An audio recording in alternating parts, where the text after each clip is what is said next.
till thick and richly flavored. About 5 more minutes. This combination of fruit, as in apricot jam and curry powder, is very typical of Cape Malay cuisine.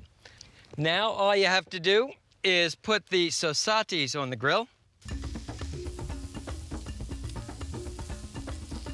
Cooking time is quick, about 2 to 3 minutes per side, 8 to 12 minutes in all. South Africans like their sausages cooked all the way through. Okay, once the sauce is ready, what you want to do is pour about 1/3 of it into a pot for basting the meat, and the rest into another bowl for serving. Turn each kebab over. If you see that it's cooking a little bit faster on one side of the grill than the other, don't be afraid to just swap the sausages out. The whole idea is to take this mercurial source of heat and arrive at a consistent result. They're looking beautiful, and the aroma is fantastic. So now, take that 1/3 of the sauce that you reserved and start basting on the cooked side. You never want to touch a basting brush to raw meat, and then put it in your basting mixture.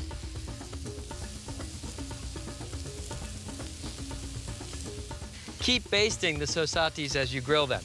This is what keeps them moist and flavorful. You have the sweet of the apricot, the smoky of the bacon, the aroma of the onion, the wine-based marinade. This is sort of like the whole spice market on a skewer. And to test for doneness, use the old poke test. When the meat feels firm to the touch, the sausages are ready.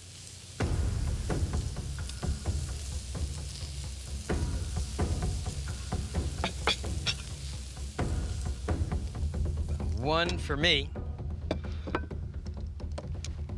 Spoon any remaining sauce over the sausages.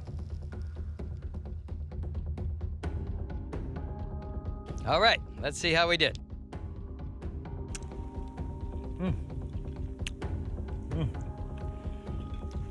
This is really nice, and you don't often find kebabs that have 2 kinds of meat, lamb and pork. So, here are your sausages, South African style. It's shish kebab with a Cape Malay accent. Very nice.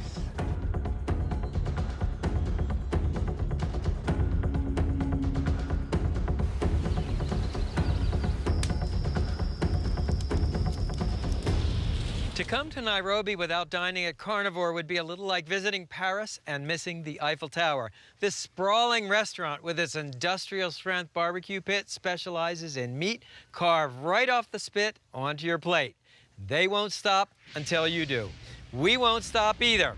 Next up, leg of lamb, Kenyan style. And it all begins with a 5-pound leg of lamb. Now, the first thing you want to do is make a series of holes in the lamb. This is the high-tech version, a meat tenderizer. Alternatively, you can use a fork. And the idea here is to make a series of tiny holes to foster the absorption of the marinade. And don't forget to pierce the ends. Now the marinade. Start with soy sauce, vegetable oil, freshly squeezed lime juice. You can put a couple of whole limes in, water, salt, and freshly ground black pepper. Whisk the ingredients together until well mixed. And then what you want to do is pour half the marinade under the lamb.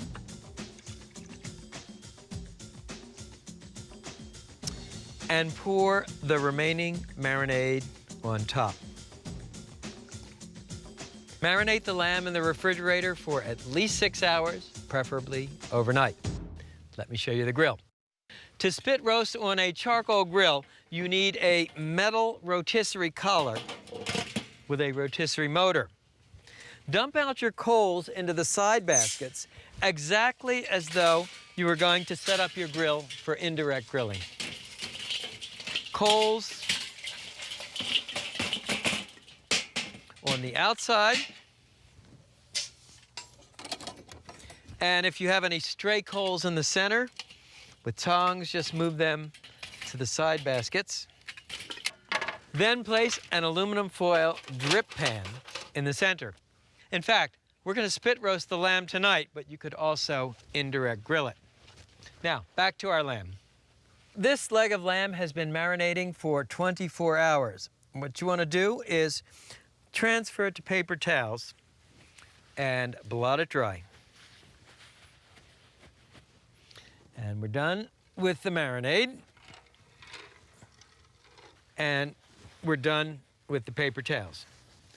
Now, thread the leg of lamb onto the rotisserie spit. You'll come through here, out the other side. Remember to have your first set of prongs in place and pin the meat. And then come in with your other set of prongs to tightly secure the lamb to the rotisserie spit.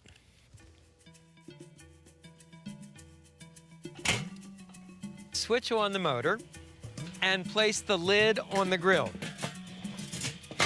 with the vents wide open. See, I told you it's a lot like indirect grilling. Cooking time, about an hour to an hour and 15 minutes for medium rare. Meanwhile, let me show you how to make a mint sauce with a difference. This sweet sour mint sauce belies Kenya's English heritage, but it's a lot less sugary than straight mint jelly. Start with apple mint jelly, distilled white vinegar, dried mint, coarse salt, and freshly ground black pepper. Simmer the ingredients until thick and richly flavored, whisking over the hibachi. Cooking time, about 5 minutes.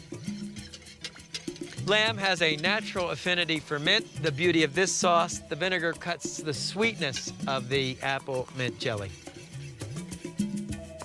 Yeah, the other bottom of it. Did you get a cider out there now?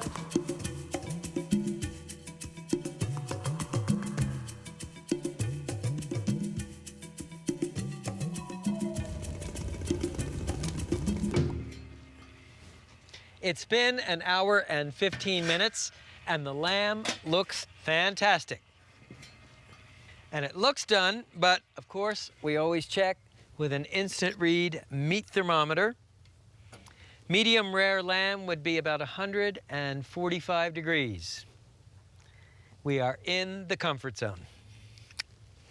Pull the spit out of the motor and transfer the lamb to your cutting board. And then to loosen the screw for the prong, use a fork. And you just want to ease the fork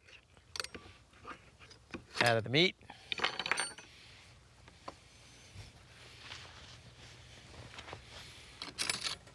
Remember, it's hot.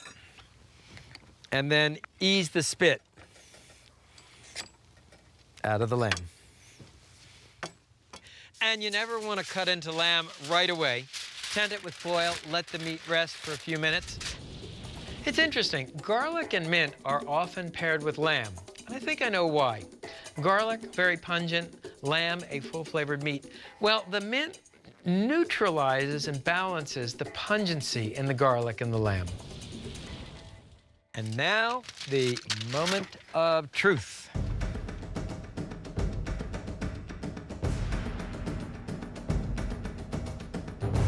When you get to the bone, you can just loosen the meat and then carve right on top of the bone. I'm using a slender carving knife because it goes through the meat like butter. And that's what I'm looking for, that beautiful blush of pink in the center. Great. And when you serve it, I like to show a piece of the whole lamb and then shingle the slices out on top.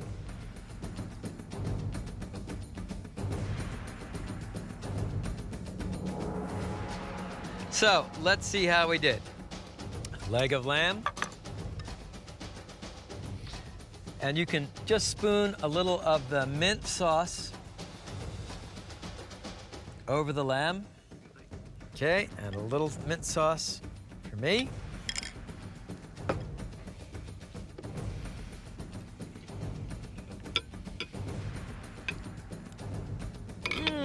The lamb is really crusty and tender, and that mint sauce goes great with the lamb.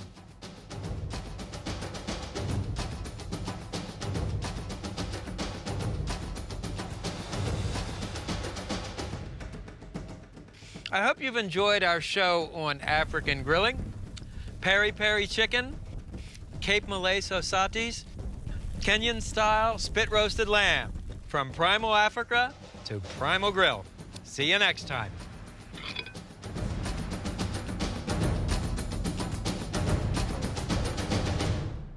Oh, the Sisters of Mercy. Ba-dum-bum.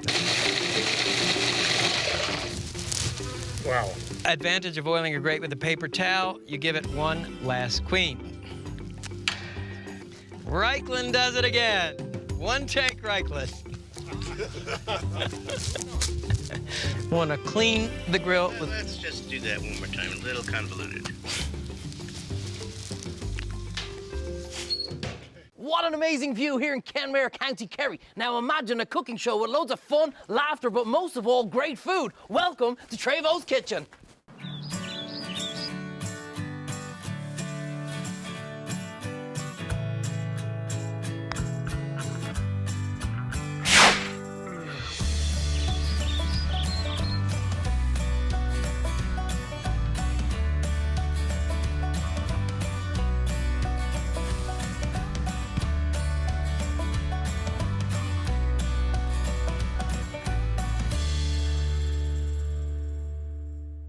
Coming up on the show today, I don't believe you're too busy that you can't cook. You mightn't be able to go to the markets, but you can certainly go to the supermarkets. We're gonna make two beautiful pasta dishes, a lovely penne pasta with chorizo and chicken. And then we're gonna follow up with tagliatelle and smoked salmon. Then after that, how to make a stunning courgette frittata. You're gonna absolutely love that one, guys. And to finish it all off, I've got a great little twist on an oriental salad.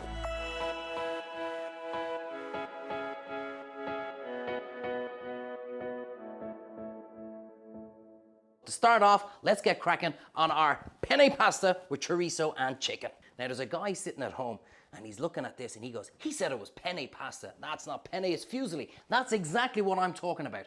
Don't go by recipes, don't go by time, don't go by certain amount of ingredients. If it's not there, just use your head. Penne pasta, it's fusilli for today.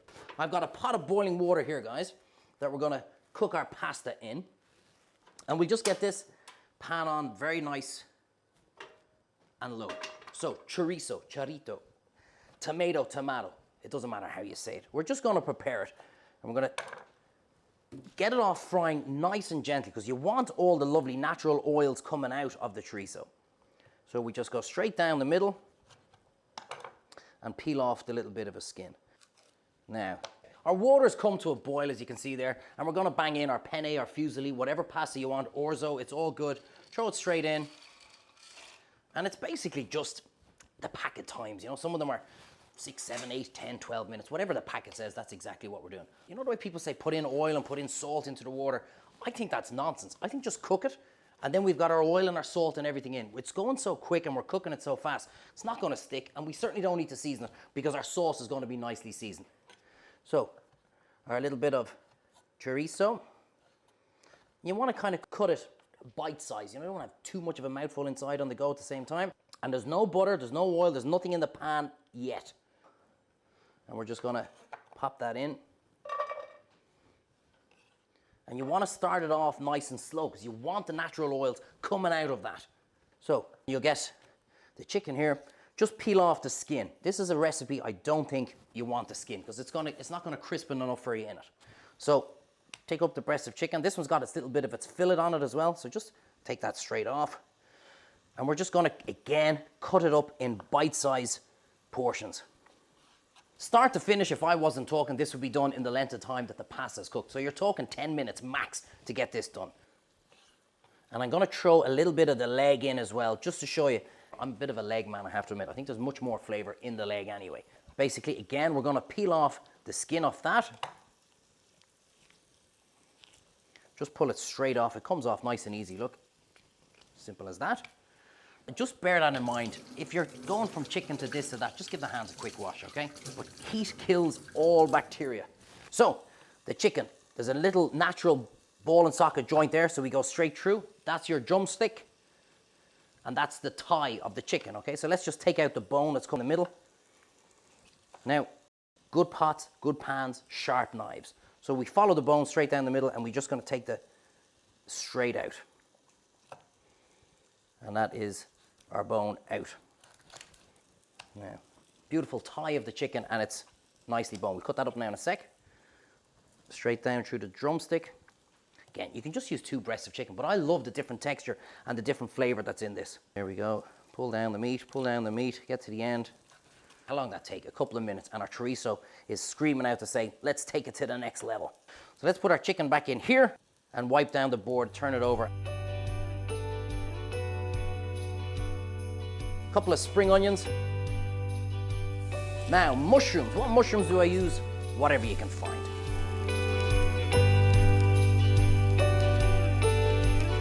So I think that's enough of that. A couple of these guys here.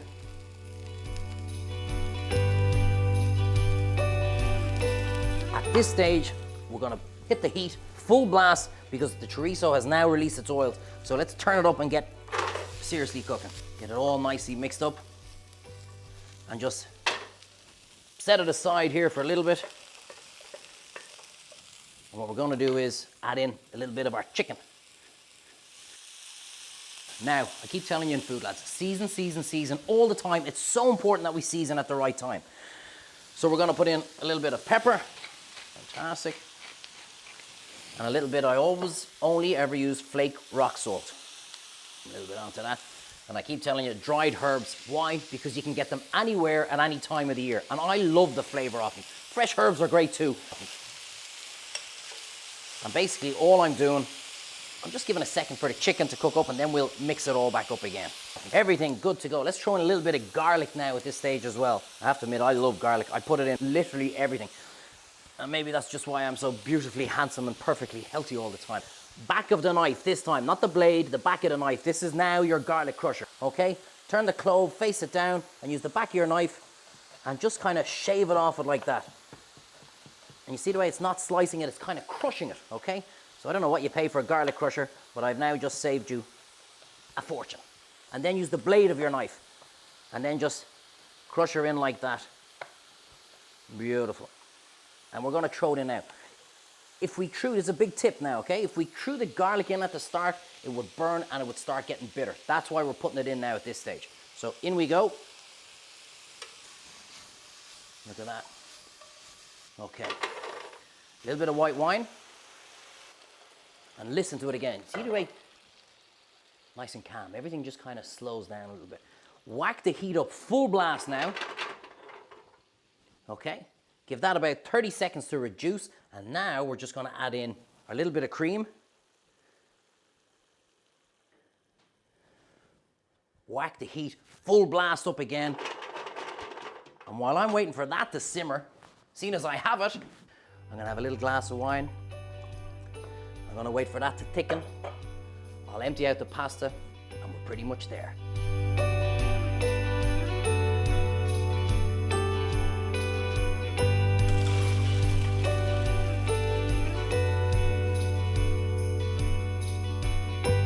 See the way I can nearly pull the spoon out back like that?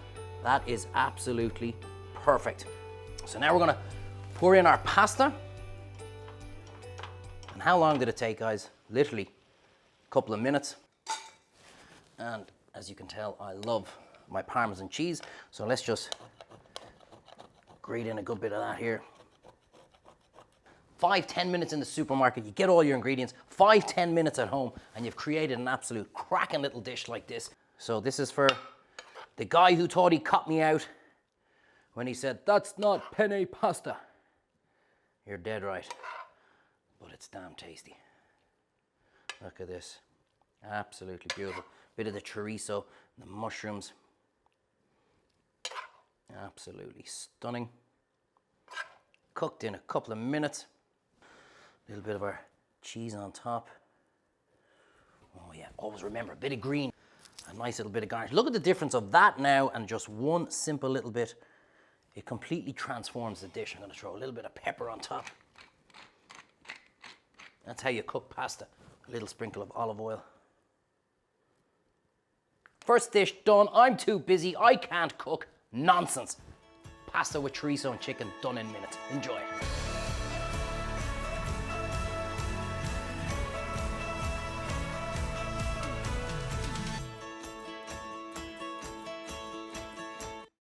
Now, this half is all about two really quick and simple pasta dishes. I have a pot of boiling water, nothing else in it, and I'm now gonna turn it off. These are brilliant things. If you don't have anything like that, just use like one of the sieves or something like that. Most people will have a sieve at home.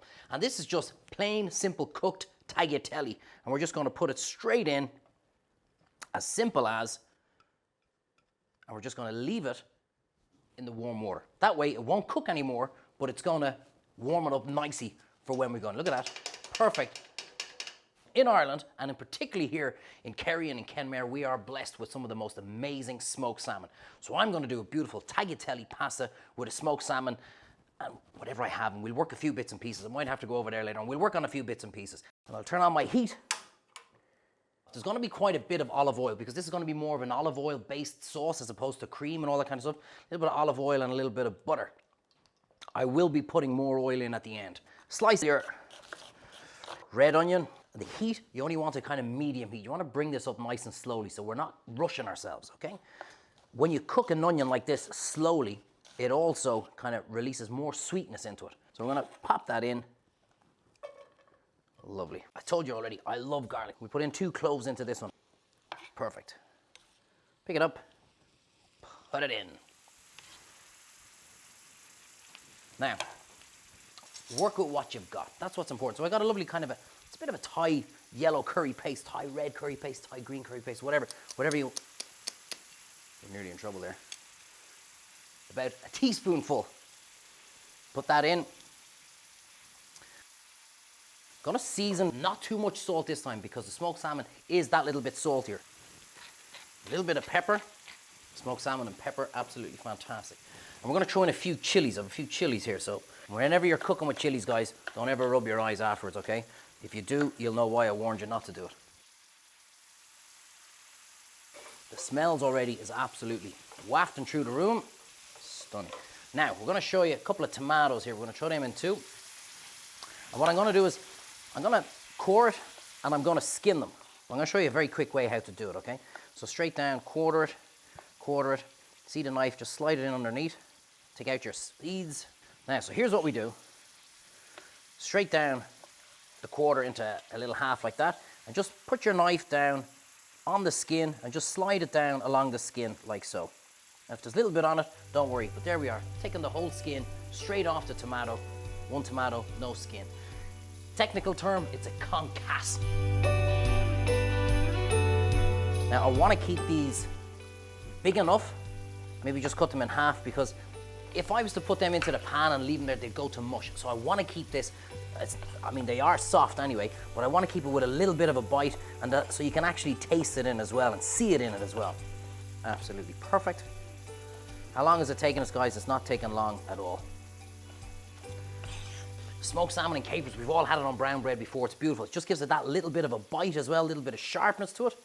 So we can throw them in now. A little bit of the brine and the vinegar goes in, that's perfect. Is our smoked salmon. Kind of a rough slice on that as well. This is beautiful. And we're pretty much good to go. So a nice scoop of butter. Watch that melt and ooze. Look at that. Put a bit of that, a little bit more of our olive oil. I told you it was going to be more of an oil-based sauce. That's exactly what we want. And now we're going to throw in our smoked salmon and our tomatoes. I forgot. a little bit of fresh tarragon, stalks and all. That's beautiful. Fresh tarragon can be quite strong, so just a little bit, don't overpower it. Now, okay, let's get ready to serve. So, bang it up, full blast. Listen to the pan. It's beginning to kick off. That is lovely. The pasta, when we put it in, is hot, so that's going to finish off the smoked salmon. That's going to finish off the tomatoes as well. So let's go in that. This is done in absolute minutes. Love that sizzle. Now, the money shot. Oh, the director goes wild for this kind of stuff. This is normally when I spill it. Look at that. Absolutely fantastic. Full blast. Get the tongs so we mix and match. Absolute cracking little dish. So easily done. Loads of colour. And I've just realised I have nothing to serve it in. So have a guess what I'm going to be serving it in. That's right. Bring it straight down to the table. Exactly like this. Put it right here. Get one piece of smoked salmon so everybody knows exactly what we got in the dish. Let's put a bit of yellow, bit of colour into the back. Lovely piece of lemon. Look at that.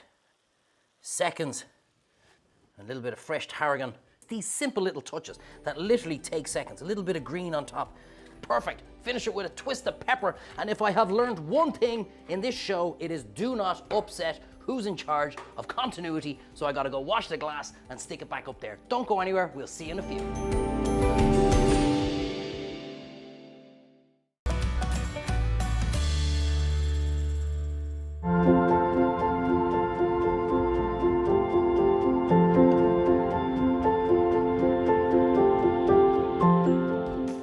Beautiful spinach and ricotta frittata. Just a bit of an old dollop or a knob of butter, perfect. I have a little bit of sesame oil there.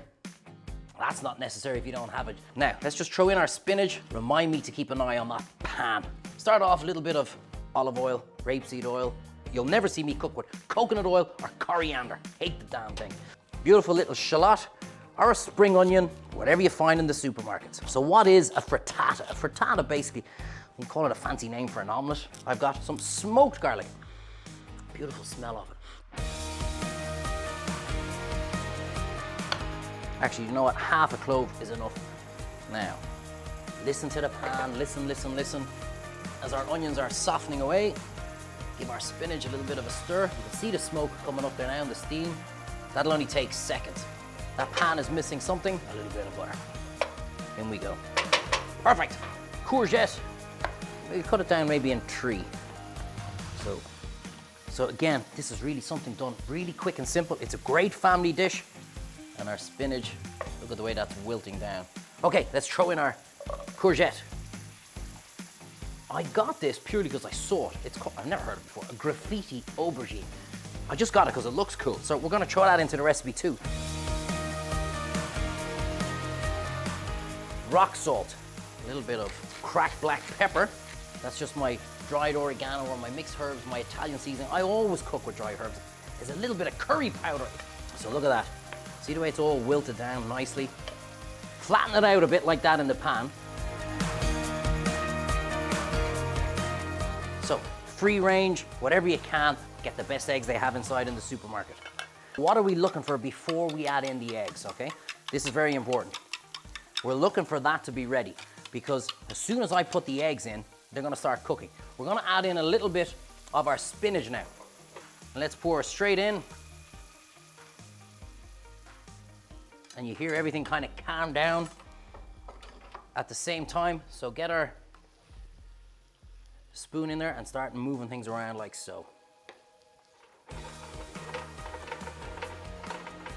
Now, so this is exactly what we're looking for. It's kind of setting around the sides, it's kind of setting around the middle, underneath at the bottom. The top just needs to finish it off. So at this stage is where we're gonna add in our little dollops of ricotta cheese.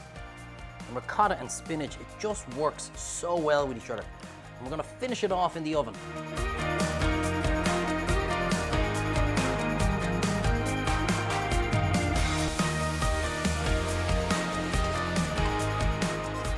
Now we're gonna make our beautiful little pea and feta cheese salsa. Frozen peas, we all have them, okay? Put them in, feta cheese, crumble it in. olive oil, pepper, fresh mint. Dried herbs are great for cooking. Fresh herbs if you're not cooking. A little bit of fresh lime juice. Look at that. Oh yes, look at that. Oh, absolutely perfect. Can you see the way it's almost 100% set? And that's what we're looking for. You want just a little bit of give on the frittata, so it's not 100% set. Let's see if this works. If it doesn't, we're in trouble because I've only made one.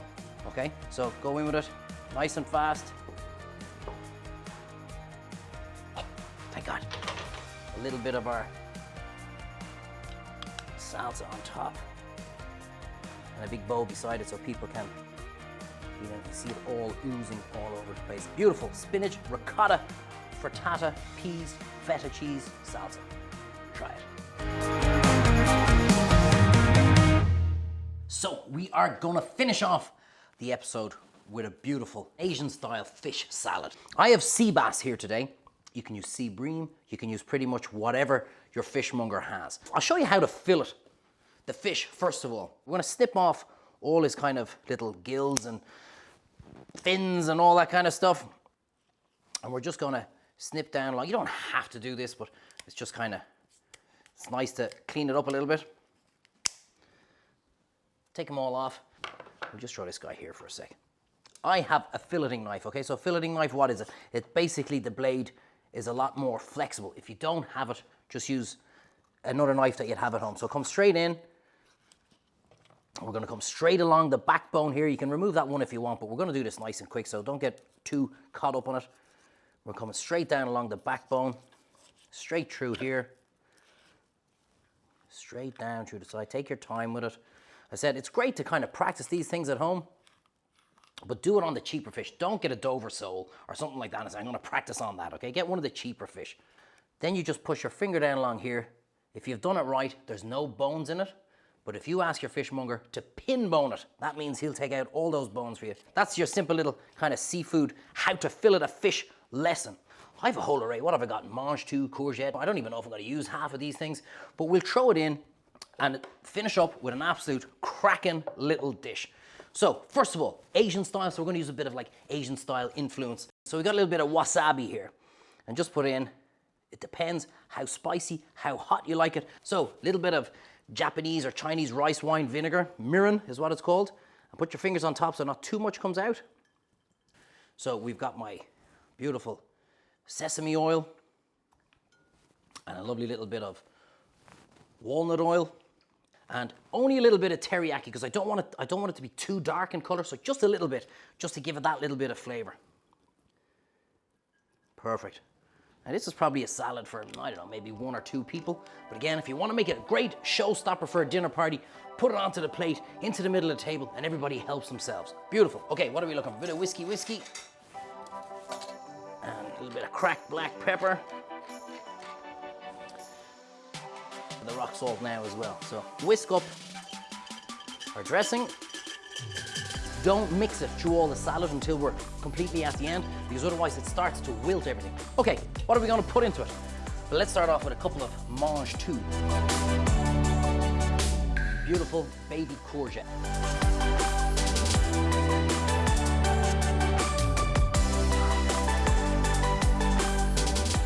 Baby sweet corn, you see it everywhere, okay? So let's put that in. Bamboo shoots. That's a big spring onion, isn't it?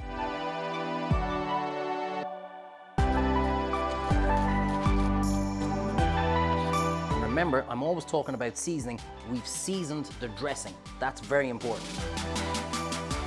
We have beautiful artichoke hearts here. Very strong pickled ginger, so you only need a little amount. We got a couple of these guys here.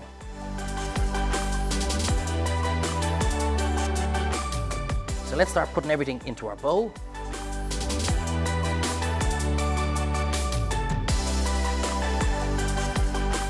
Our fish might help. Okay, so here's what we want, right? My little filleting knife again. the end of the sea bass tail, okay? It's a little bit kind of tougher and chewier and it won't look as good. So we're gonna throw that into the salad. The nicer slices that we get, we're gonna use that as a garnish. Little tip, but it's nice. So slide your knife down, look at that. This is so important. You gotta keep this nice and thin. So you want nice thin slices, a bit like the smoked salmon that we did earlier on. Nice thin slices. And also always work from the head down to the tail. That way it slices nice and easy for you. You see how it's coming off there, look. Nice and simple.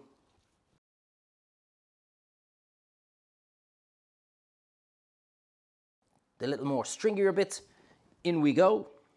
And we're gonna start presenting the dish already. And again, remember what I said, guys. It's all about mixing that at the very end. That's really important. Keep that in mind. So we've got a couple of little mixed leaves there as well. Throw a few of them in. Oh, what a dish, what a dish. Okay, I saw this in the supermarket. You'll never remember the name, but a big tomato. Just keep that in mind if you're in the supermarket. Look for a big tomato or a beef tomato if you can remember. So let's go with this. Look at that. Very thin slices. And when you're using tomatoes in cooking, guys, especially for a salad, don't have them in the fridge because there's no flavor in a cold tomato. Keep them at room temperature. Look at this. Absolutely fantastic. Okay. Let's throw this here. Okay, so let's start thinking presentation. How's this going to look really good? Well, this is how it's going to look really good. Look at that. Just look at the colors on this. I know the director gets excited when we do that kind of stuff. Look at this. Tip one on top and flick it under the bottom so it looks beautiful. Season, season, season. We've seasoned here. We haven't seasoned that. This is what's important in cooking. A little bit of pepper. A little bit of our flaked rock salt. That's the only salt I ever use in my cooking. You know what would be nice? A little bit of our sesame oil.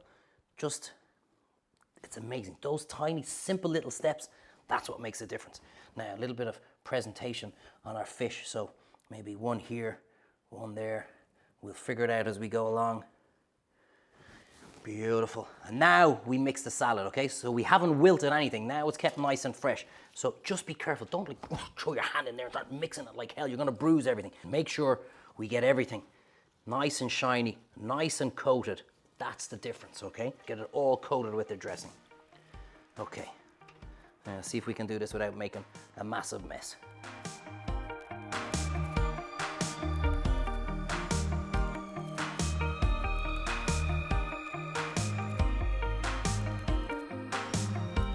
That's the actual dish. How easy is that? How cool is that? It's another episode in the bag. Don't tell me it was a great show. Tell me you cooked the dish. Do me a favor. Try these dishes and don't ever tell me you're too busy to cook again. I've just shown you that's nonsense.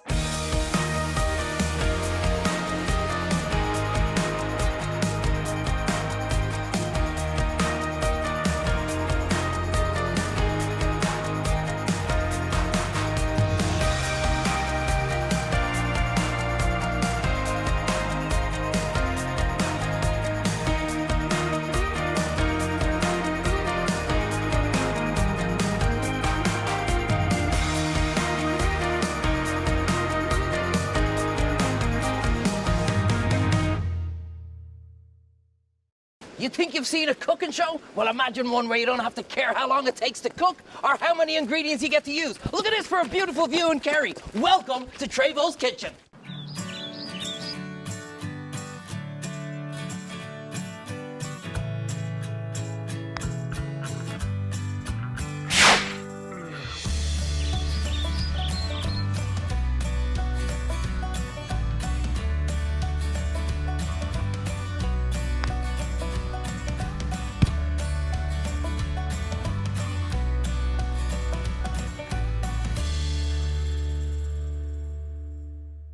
Coming up, we've got a beautiful carpaccio of fresh Kenmare-based scallops with a pink grapefruit salad.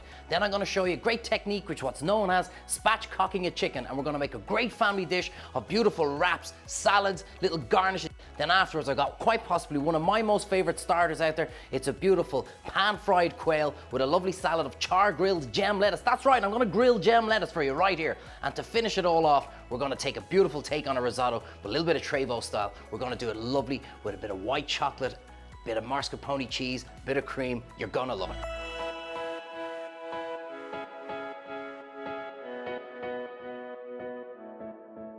So let's get started, guys. We're gonna go straight in with our beautiful carpaccio of Kenmare-based scallops. So carpaccio basically means a raw, thinly sliced, whether it be beef, whether it be scallops or anything at all like this. But I just wanna show you, here we have what's known as the coral of our scallops. So we're just gonna take that off because there is one rule with scallops. You must use the coral. None of this throwing it in the bin nonsense. It's a beautiful dish. Okay, so we just put this here. But first of all, what I wanna show you guys is I'm gonna get our bacon into our oven. I'm gonna make bacon powder. Trust me, when you see this, guys, it's so damn good. We're gonna be putting it on our cornflakes in the morning. So a little bit of streaky rashers. And basically what we wanna do is we wanna put it into the oven or under the grill and cook it out so it's nice and crispy. We're gonna pat off all the excess oil that comes out of it, and then we're gonna blitz it in our little machine to make a bacon powder. It's absolutely fantastic. It's very important that we cook it nice and crispy and pat off all the oil, but you'll see that now. So straight into the oven.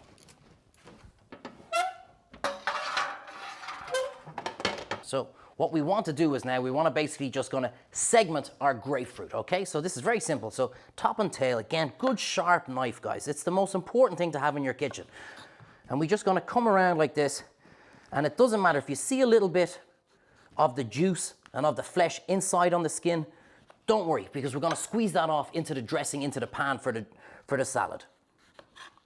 And take your time with this if you're doing it at home. Yeah, beautiful. So throw this into my little bin I have here underneath, and we're going to see exactly what we're looking for. So there's a little bit of membrane. It's the same in the orange. We're just going to put it straight down, and that's exactly what we're looking for, guys. If you see there's a little bit more of the white pith, just take that off. It's a little bit bitter. You don't want that really in the salad. So just take your little time just to clear it all off. So here's the star of the show, is the beautiful scallops. As I said, guys, these are king scallops. It's two different types of scallops. There's the king and the queen. And the queen scallops are a lot smaller. So we want to use the king scallops for this dish. So we're just going to cut it really nice and thin or finely. Just and so we have it like this. And this, as I said, was just taken out of the water this morning. It's absolutely stunning. Now, if you want to practice a little bit on your knife skills, freeze them for about maybe say 10 minutes just to make them a little bit harder, and that way it'll be easier for you to slice them straight through. And for this, I'm gonna make it kind of family style. So a nice big portion that I can bring straight to the table and everybody can tuck in. So what we wanna do is we wanna leave a little bit of a gap on the inside where our salad's gonna go. A lot of people say to me, you know, what can I do to make it look like a restaurant food? It's never the same. Just take a little extra minute. You're halfway there to impressing your guests straight away. So we see how we have that now. We're gonna build it up just a little bit. Turn over the board so we're working a nice clean surface again. Now, great tip, one of Trevo's top tips. Every time you're cooking, guys, put a little damp J-cloth underneath the board. It just stops it from sliding all over the place. Perfect. Everything flying here now. We've got our beautiful scallops ready to go. And now we're gonna get our little bit of coral or our roe and our little bit of pink grapefruit. So just put a little bit of light heat on under. First of all, I've got big pans so you can see what's going on as well, guys. So we're just gonna put the grapefruit segments in. First, just here on the far side. And as that comes up to temperature, the natural sugars in the grapefruit is gonna start caramelizing. And you can listen, that's what you want, a little bit of a sizzle coming through. So, and it's only a few, guys. It's just to get a nice little bit of color and a nice little bit of flavor. And you can kind of forget about these for about 30 seconds or so, which is great. Now, inside with our coral, again, it's only to use it up, and it's just a little bit of extra flavor that's coming in. Straight in to our pan, and you'll see that these literally take seconds. So just push them out a bit. And because we're using bacon powder, we're only gonna season with just a little bit of pepper. And while that's cooking, we're gonna blitz the rest of our bacon powder and get that ready.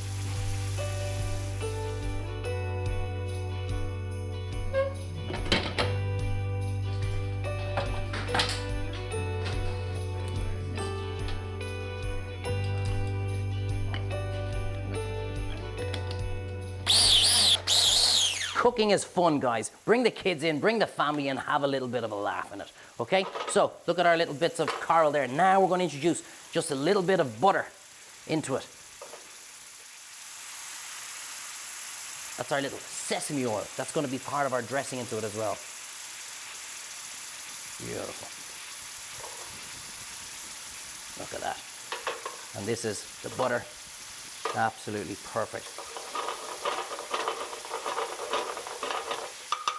Now, would you believe that's it done already? It is that quick. So now we're just going to mix in our grapefruit, in with our coral, turn off our heat. Remember, we don't need to put salt into that because we've got our little bit of baking powder. And the last thing I have here is, guys, just a little bit of rocket, just for a little bit of color. Again, a little bit of sesame oil, a little dash of walnut oil. Again, it's just for flavors, and we are pretty much ready to serve up already. Now, let's go. So this goes right into the middle of our scallops. And it's just really weird how it works, you know, the cooked grapefruit, the cooked coral, the raw scallops. It's a big play on textures and food. That's plenty on that. So a little bit of baking powder onto the scallops. Absolutely beautiful, the saltiness of that. Cooked in real time, only a few minutes. And again, think garnish. Just a few bits of rocket around just to bring up the little bit of color. Look at this. And if you're doing it for one, all you need is 2 or 3 scallops, guys. It is that simple. So the last thing, guys, just a little bit of garnish just on top of beautiful, fresh piece of dill. And would you believe that's the finished dish, lads? It's a beautiful carpaccio of fresh scallops with a fantastic pink grapefruit and coral salad and a little bit of baking powder. Trust me, this is fantastic. You're gonna love it.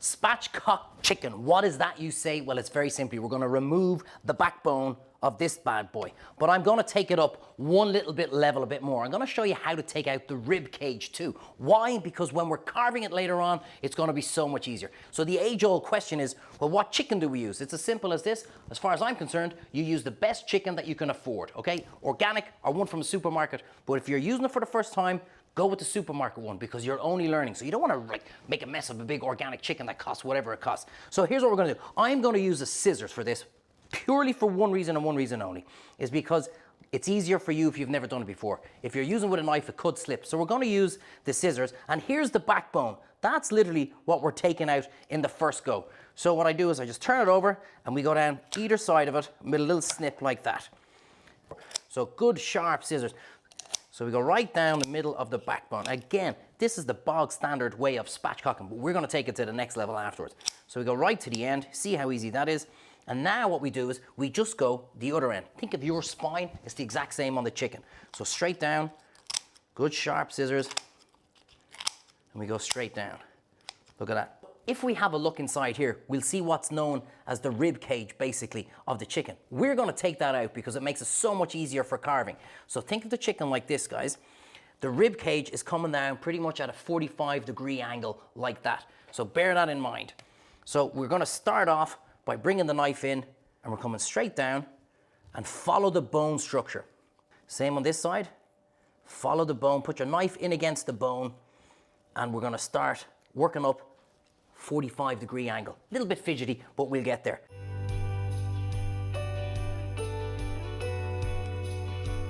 So take your time.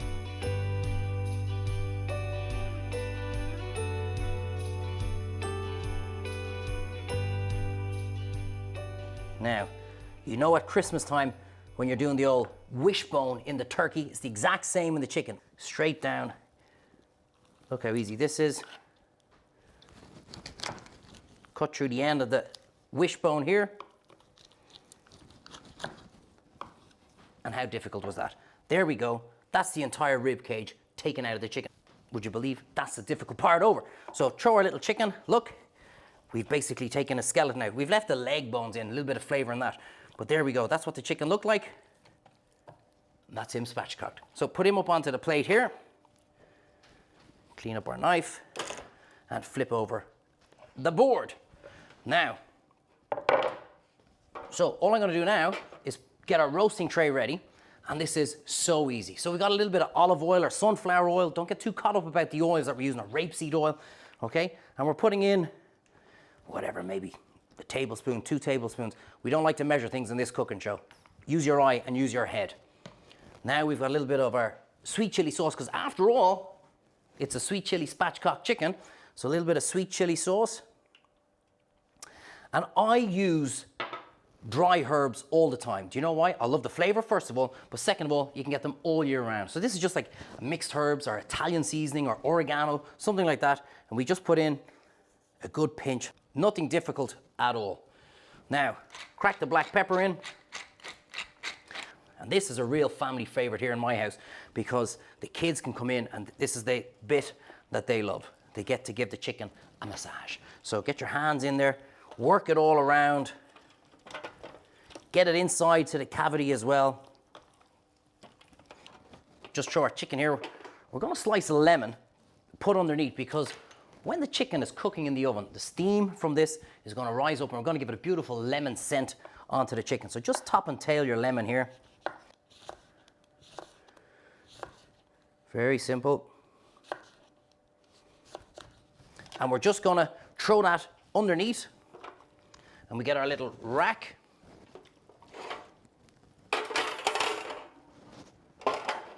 And we see we've got our lemon here underneath. Chicken on top. One last thing, because there's only one way to season food, guys. It's with flaked rock salt. Only use flaked rock salt when we're cooking. I tell you why. Because when they go in and take all the good salt out of the caves, all that's left is the dust on the ground. So use the proper good flaked rock salt.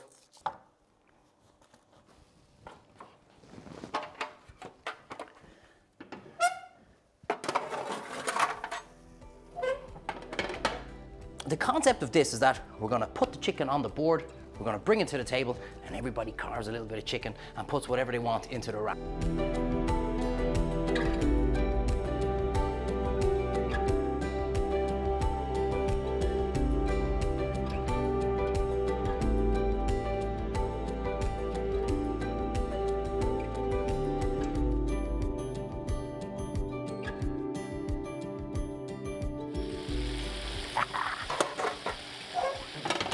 Look at this bad boy. Look at that.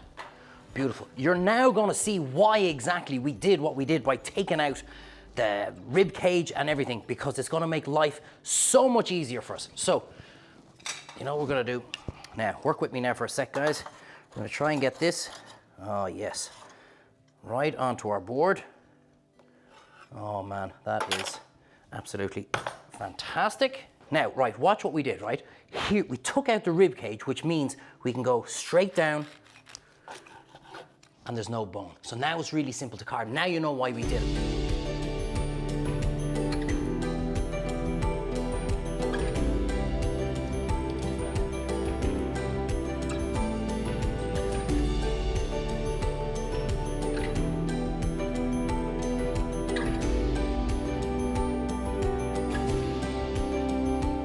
Make it burrito style, make it wrap style, make it whatever style you want.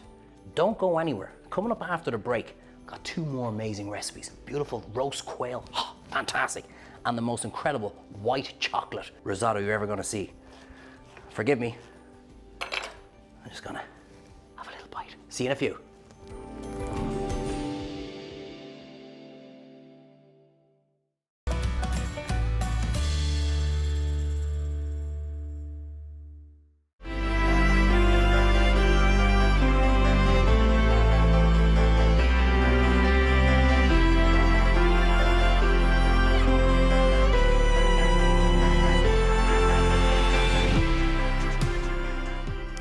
One of my most favorite starters ever is this beautiful pan-fried quail dish. It's so simple, it's ridiculously simple. There's 3 or 4 ingredients. We got a beautiful pan-fried quail with a lovely char-grilled gem lettuce, a bit of shallots, and God only knows what else I'm gonna throw in along the way. There it is on the board, because I keep forgetting myself. So let's get stuck in straight away. I'm gonna show you how to butcher a quail. Nearly every single bird or fowl has the exact same anatomy. So when you know how to do one, you know how to do them all. So let's have a little look. Here's our little quail. Open them up. Now, huge difference with quail, very important. It's a bit like pigeon in the sense we don't cook it all the way through. So we normally cook this medium, absolute maximum. We want it pink inside in the middle. Not like chicken that we've got to cook it the whole way through. So let's have a little look at these guys right here. Their wings, they're so small, they're no good to us. So we take off the little tip of the wing just to get rid of that. And now, exactly like a chicken, look, pull it open so we can see exactly what we've got. I'm going to change over here, boning nut. Let's go straight down here and just pull it apart, and we go right in underneath. There we go, one little leg.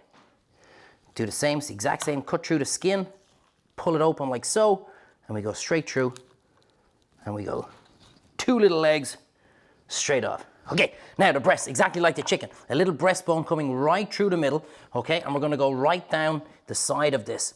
Again, it's like at a 45-degree angle. We put it right through here, and there we go. One fantastic breast of quail off. Get the skin on like that. Exact same, the other side, straight down, 45-degree angle. Again, it's all about knife skills, it's all about practice, and it's all about getting confident in the kitchen when you're cooking. So straight down, there's a little wishbone here, straight through, straight off the bone, and there we go. That's how easy it is to butcher a quail. Okay, so let's do a few more. We go nice and fast.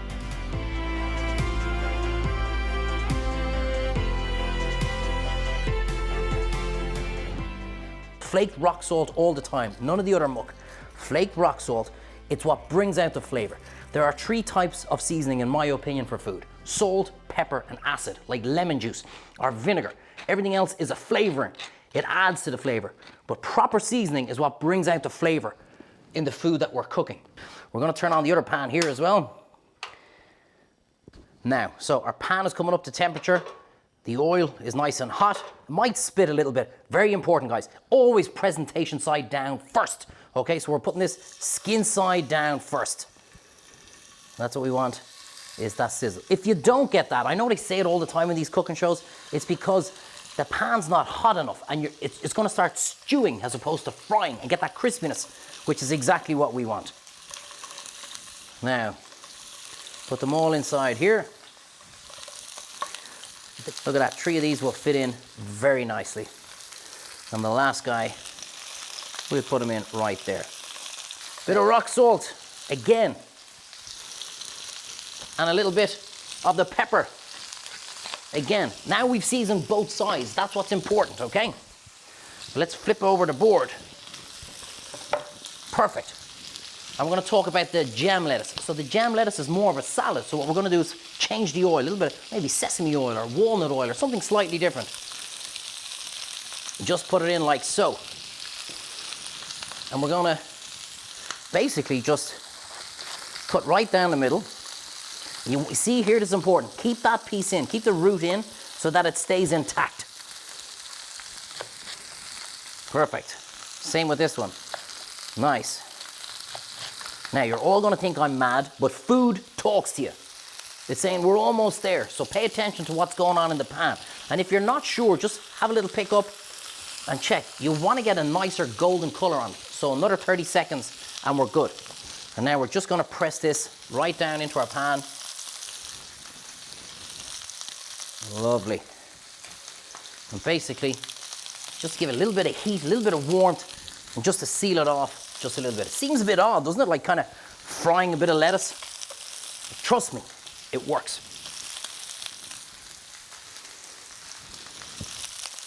Perfect. All in the pan. Let's have another little look at our quail. Now we've got the color. That's exactly what we're looking for. So start turning them all over. Absolutely fantastic.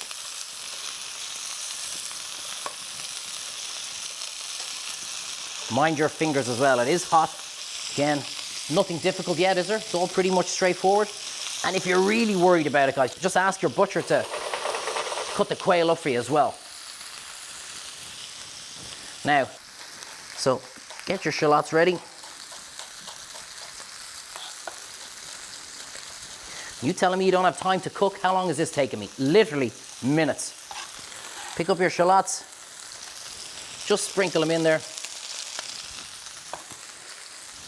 So we turn off the heat, and that will continue to sizzle away. And now my most favorite thing in the world of food, is a little knob of butter, so we just put that straight in. And this all helps make the kind of the dressing and the salad